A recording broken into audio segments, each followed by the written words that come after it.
ओम शांति। पिताश्री के लौकिक तथा अलौकिक जीवन की कुछ प्रेरणादायक प्रसंग। ओम शांति।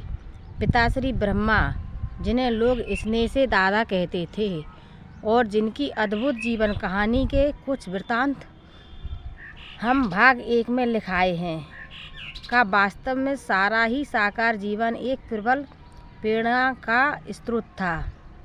परमपिता परमात्मा शिव का माध्यम बनने से काफ़ी समय पहले, जब वे जवाहरात का व्यापार करते थे और गृहस्थ एवं सांसारिक संबंधों के लेन देन में लगे हुए थे, तब भी उनका व्यवहार और आचार लाखों करोड़ों लोगों से श्रेष्ठ था।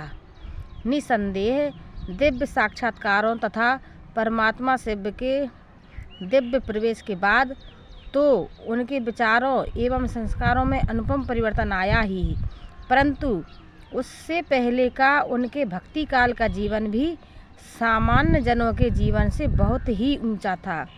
इसी प्रसंग में उनके जीवन से ऐसे बहुत से उदाहरण दिए जा सकते हैं, परंतु हम यहाँ उनके भक्ति काल के पुरुषार्थ के बारे में 2-4 वृत्तांत प्रस्तुत करेंगे।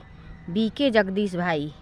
दादा की लौकिक बहू ब्रज इंद्रा जी बताती थीं कि एक बार बाबा जब अपने जवाहरात के व्यापार केंद्र में अपनी गद्दी पर बैठे जवाहरात की एक पुड़िया का मूल्यांकन कर रहे थे, तो उन्हें अचानक ही कहीं जाना पड़ गया।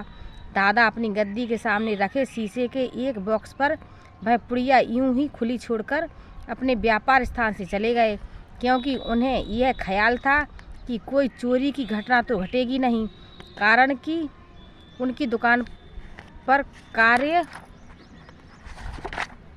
करने वाले सभी लोगों में उनका पूर्ण विश्वास था। परंतु उस दिन अचानक ही एक सुनार, जो बाबा से श्रृंगार और जेवर बनाने के ऑर्डर लेकर जाता था, कि छोटे बच्चे बाबा की अनुपस्थिति में वहां आए थे और वे उस पुड़िया में से कुछ जवाहरात उठाकर चंपत हो गए थे।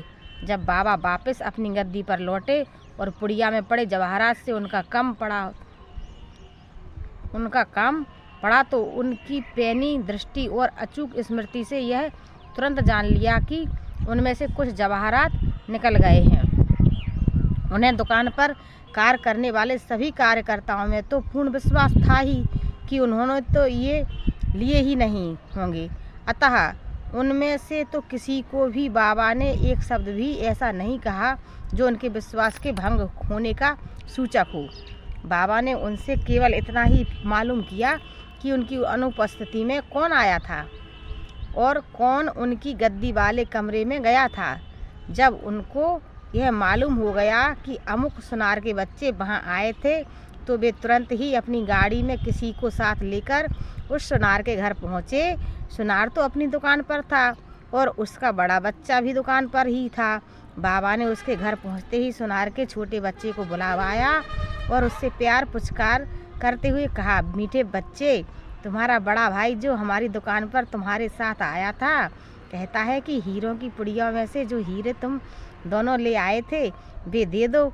यह सुनते ही वह बच्चा हक्का बक्का रह गया और क्षण भर बाद बोला, वह मुझे तो कहता था कि बाबा को मत बताना, और उसने खुद बता दिया। ऐसा कहकर वह एक क्षण चुप रहा, फिर अंदर जाकर पुड़िया ले आया। तब बाबा ने हीरे लेते हुए और प्यार करते हुए कहा, अच्छा यह तो बताओ कि ये किस लिए उठा लाए थे।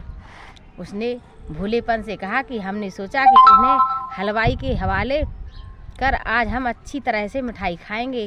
इस सारी वार्ता में बाबा ने एक बार भी न उसे डांटा, न उससे क्रोध किया, न उस पर हाथ ही उठाया, बल्कि उसे खूब मिठाई खिलवाई और कहा, देखो फिर कभी चोरी ना करना, वरना पुलिस पकड़ ले जाएगी, और यदि तुम्हारे पिताजी को मालूम हो गया तो वे भी तुम्हारी पिटाई करेंगे।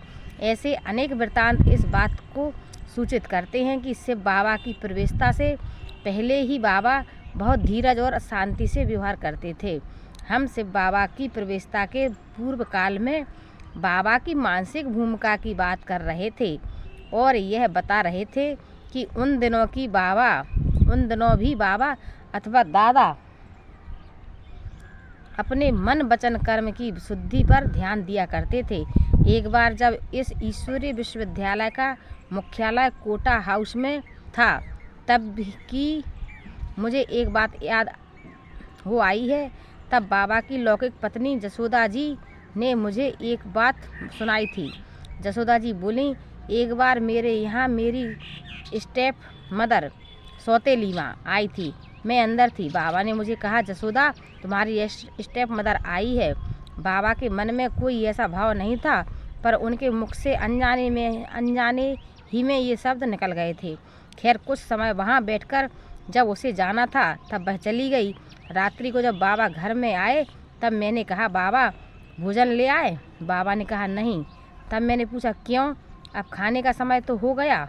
तब वे बोले, आज मैं भोजन नहीं करूँगा, क्योंकि आज जब आपकी लौकिक माताजी सौतेली आई थी तब मैंने आपसे कहा था कि आपकी स्टेप मदर आई हैं। आपकी माताजी ने यह सुना होगा तो उन्हें दुख अनुभव हुआ होगा। उनकी दुखानुभूति का स्पंदन मेरे मन को स्पर्श कर रहा है। अब मैं जब तक उनसे क्षमा ना मांग लूँ तब तक भोजन नहीं करूँगा। बहुत कहने के बावजूद भी उस रात्रि को बाबा बिना भोजन किए ही सो गए। दूसरे दिन अमृत वेले मुझे साथ ले बाबा अपने ससुराल में गए। बाबा को देखकर उनके ससुराल के सभी लोग बहुत खुश भी हुए और कुछ सोचने लगे कि इस समय अनायास ही बाबा कैसे आए हैं। जब मेरी माताजी पास आईं तो बाबा बोले, कल आपके वहाँ आने पर मैंने ठीक शब्द नहीं बोले। अवश्य ही मेरी बात सुनकर आपको मानसिक कष्ट हुआ होगा। उसके लिए मैं आपसे क्षमा मांगने आया हूँ। मेरी स्टेप मदर घूंघट किए हुए थी और वे घूंघट में ही मुझसे कह रही थी, ऐसी तो कोई बात नहीं है। इतना कहकर वे चुप हो गईं। बाबा ने कहा, नहीं, आपको मेरी बात बुरी अवश्य लगी है। तब मैंने भी कहा, माताजी आप स्पष्ट बता दीजिए ना, कल रात को इन्होंने इसी बात के कारण ना खाना खाया ना ही दूध पिया। अब भी अगर आप नहीं बताएंगी तो हो सकता है कि ये प्रायश्चित के रूप में खाना ही ना खाएं। यह सुनकर उसने कहा, और तो कोई बात नहीं, परंतु उन्होंने आपसे यह जो कहा था कि आपकी स्टेप मदर आई हैं, यह मुझे नहीं भाया। स्टेप मदर यह नाम खराब है ना। मैंने सोचा कि मैं आपसे व्यवहार तो ठीक ही करती हूँ। तब मालूम नहीं कि इन्होंने मुझे यह नाम क्यों दिया। उनका वाक्य पूरा होते ही बाबा ने झुककर कहा, मुझे माफ़ कर दीजिए।